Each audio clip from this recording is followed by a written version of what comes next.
자, 여러분 안녕하십니까? 반갑습니다. 오늘 민사집행법 41강 시간이 되겠고요. 오늘은 그 집행비용 확정에 대해서 학습하는 시간을 갖도록 하겠습니다. 제 41강이 되겠습니다.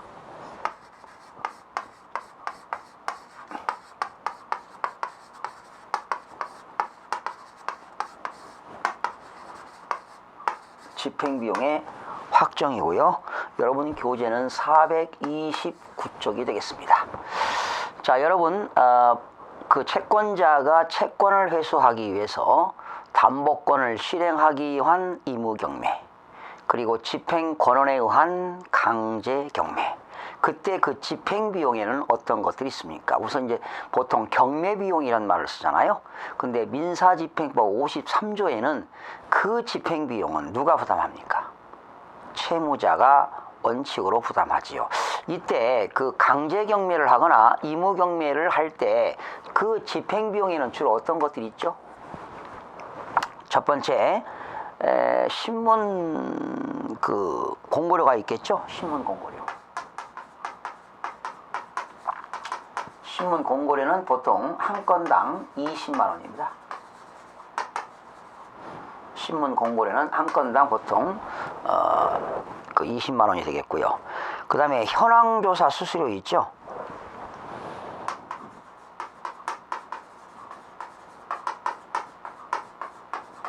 (63,260원인가) 그렇습니다.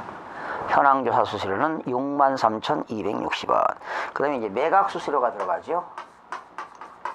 금액에 따라 달라지죠. 매각 수수료. 그 다음에 네 번째 뭐가 들어가죠? 감정평가 수수료가 들어가죠.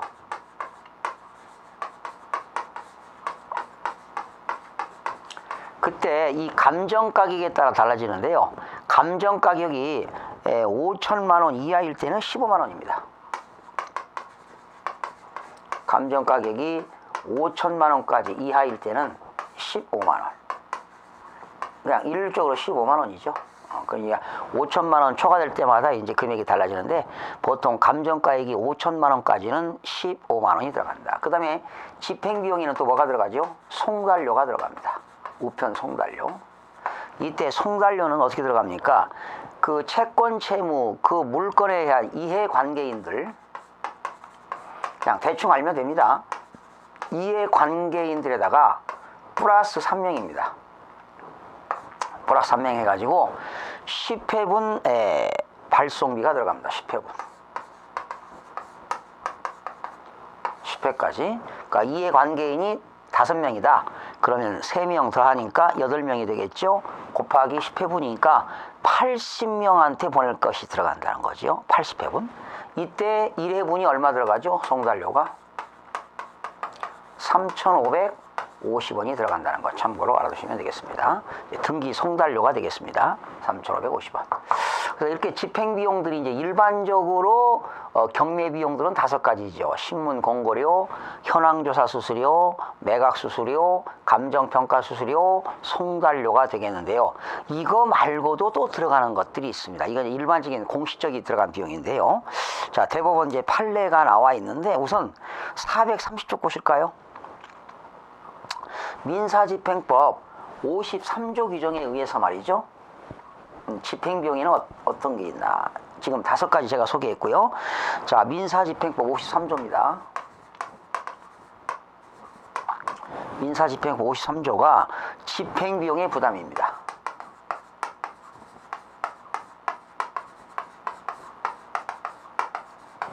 그 집행비용은 누가 부담하느냐? 거기 나왔죠. 강제집행에 필요한 비용은 누가 부담한다? 채무자가 부담합니다. 그러니까 채무자는 들어가는 비용이 많죠. 채무자가 부담하고 그 집행에 의하여 우선적으로 변상을 받는다. 그렇죠. 그 강제경매가 되면은 그 매각대금에서 우선적으로 집행비용부터 우선적으로 변상을 받습니다. 그러나 53조 2항 보니까 강제집행의 기초가 되는 판결이 파기됐어요. 그러니까 강제집행 판결문에 의해서 강제집행이 이루어지는데 그 판결이 파기되었다. 판결 파기.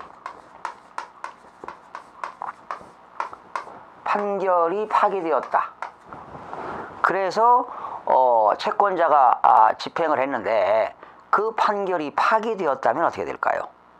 그 들어간 비용은 채권자가 채무자에게 변상해야 됩니다. 채권자가 누구에게?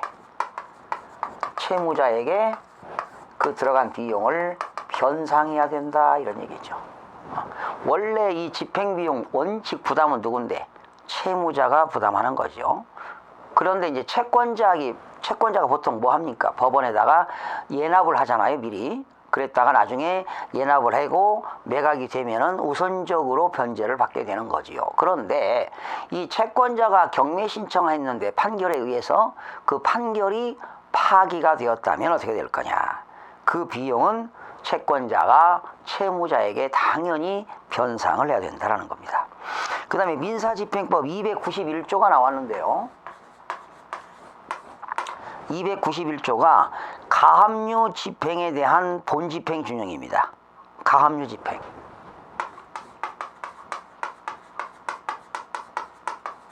그리고 민사집행법 301조가 가처분 집행입니다.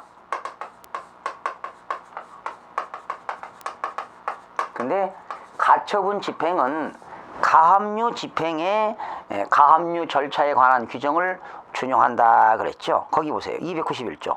가압류 집행에 대해서는 강제 집행에 관한 규정을 준용한다. 그러니까 가압류에 의한 집행에 대해서도 강제 집행에 관한 규정을 준용한다, 이렇게 나와 있습니다. 301조 가처분 절차에서 가압류 절차에 관한 규정을 준용한다.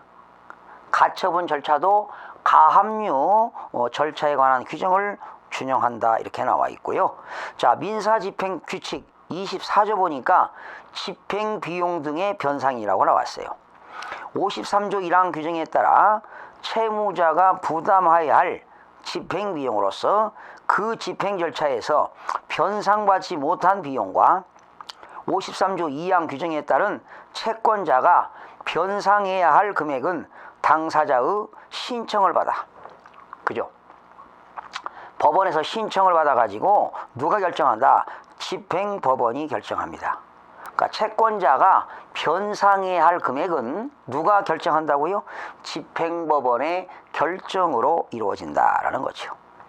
그리고 이러한 1항 신청과 결정에는 당연히 민사소송법 규정을 당연히 준용을 해야 되겠습니다. 자, 그러면 집행비용의 그 확정 판결 판시상 한번 볼까요? 자, 단체 임원 등이 말이죠.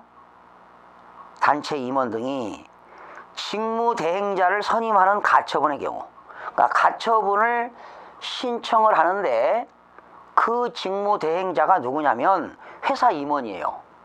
자, 회사 임원이 그 채권자가 채무자의 채권을 집행하기 위해서 직무대행자를 선임하는 경우 가처분했습니다.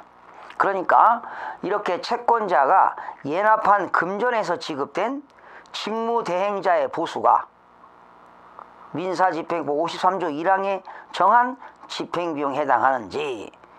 하하, 그러니까 강제 집행하는 데 들어가는 비용에도 가처분을 하는데 직무대행자 선임 비용,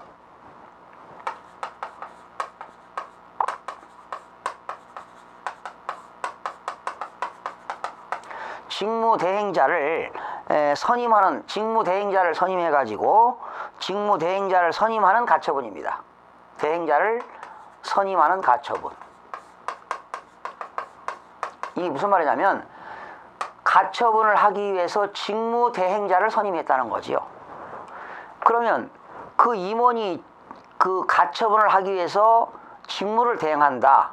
그때 그 임원들의 보수도 집행비용에 해당하느냐, 이런 얘기죠. 포함됩니다. 포함된다는 대법원 판례가 나와 있습니다. 집행비용에 해당하는지, 적극이라고 그랬죠. 당연히 집행비용도 포함돼야 된다. 누구의 집행비용? 직무대행자를 선임해서 직무대행자가 가처분을 하는 때 이때 직무대행자의 보수도 집행비용에 포함되어야 될 것이다라는 겁니다. 자, 결정 요지 한번 볼까요? 자, 이 내용은 뭐 간단합니다. 민사집행법 53조 1항은 강제집행에 필요한 비용은 당연히 누가 부담합니까? 채무자가 부담하겠죠. 그 집행에 의하여 우선적으로 변상을 받도록 규정하고 있다. 그렇죠?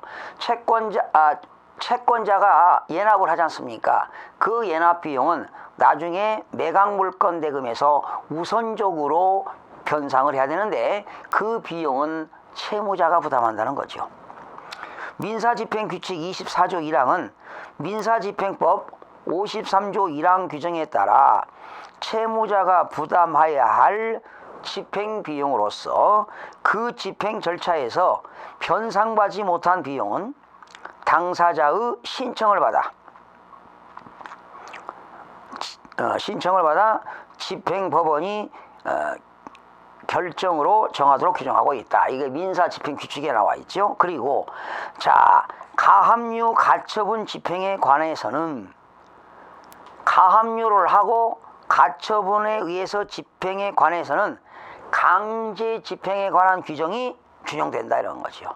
그래서 민사집행법 291조가 가압류 집행이고 301조가 가처분 집행인데 그 가처분 집행도 가압류 집행 절차를 준용한다는 거지요. 그래서 가압류 가처분 집행에 소요되는 비용은 그죠? 즉 가압류 가처분 집행에 소요되는 비용도 집행비용에 해당한다는 겁니다.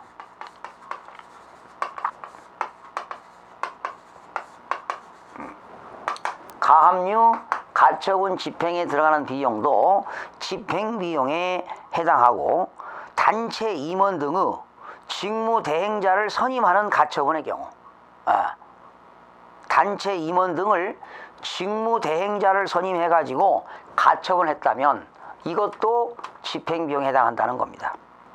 채권자가 예납한 금전에서 지급된 그렇죠.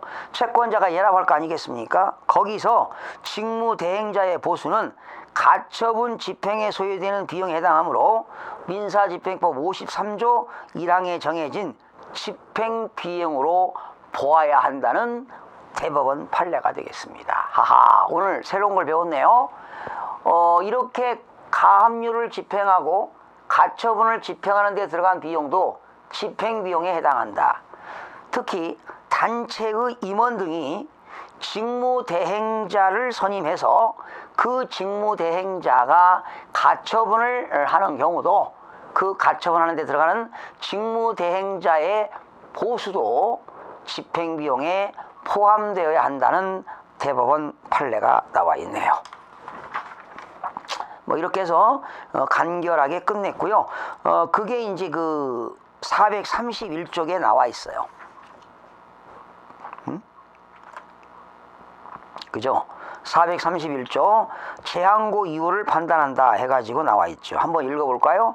민사집행법 53조 1항은 강제집행에 필요한 비용은 채무자가 부담하고 그 집행에 의하여 우선적으로 변상받도록 규정하고 있고 민사집행규칙 24조 1항은 민사집행법 53조 1항 규정에 따라 채무자가 부담해야 할 집행비용으로서 그 집행 절차에서 변상받지 못한 비용은 당사자의 신청을 받아 그쵸? 당사자의 신청을 받아가지고 집행법원이 결정으로 정하도록 규정하고 있다.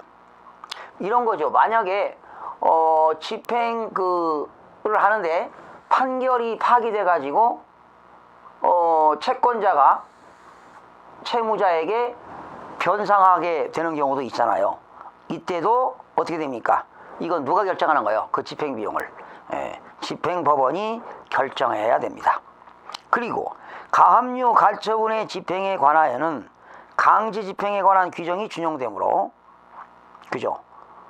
민사집행법 291조 가압류에 대한 집행 301조 가처분에 대한 집행 가압류 가처분 집행에 소요되는 비용은 집행비용에 해당한다 할 것이고, 단체 임원 등의 직무대행자를 선임하는 가처분에 있어서 채권자가 연합한 금전에서 지급된 직무대행자의 보수, 직무대행자의 보수는 가처분 집행에 소요되는 비용에 해당하므로 민사집행법 53조 1항에 정해진 집행비용으로 보아야 한다는 거죠.